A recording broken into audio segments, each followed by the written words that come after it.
বাংলার কুরুক্ষেত্রে প্রচুর ভোট পড়েছে 41.11% এই গরমের মধ্যেও এবং কেন্দ্রীয় নিরাপত্তা নিয়ে ভোট হচ্ছে। এই মুহূর্তে দেখাবো অনুব্রত মণ্ডল, তিনি ভোট দিতে গেলেন।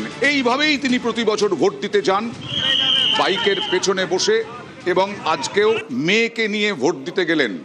বোলপুরের অনুব্রত মণ্ডল তিনি ভোট দিতে গেলেন, মেয়েকে নিয়ে ভোট দিতে গেলেন।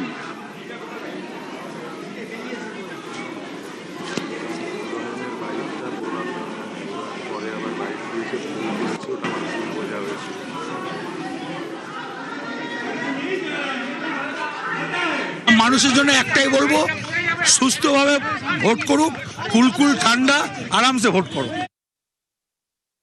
মৌসাম বেনাজির নূর তিনি মালতীপুরের প্রার্থী, মেয়েকে সঙ্গে নিয়ে ভোট দিলেন অনুব্রত। ওদিকে আমরা দেখছিলাম যে পুরো বিষয়টি নোট করছে।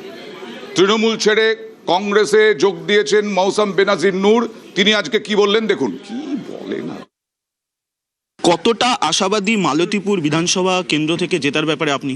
100% আশাবাদী, 100% আশাবাদী। ভোট ভালো হবে, যদি ফ্রি অ্যান্ড ফেয়ার ইলেকশন হয় তাহলে আমাদের ভোট খুব ভালো হবে। যেভাবে মানুষের ঢল নেমেছে, যেভাবে মানুষের দোয়া আশীর্বাদ সমর্থন পাচ্ছি, আমি 100% আশাবাদী যে মানুষ আমার পাশে আছে।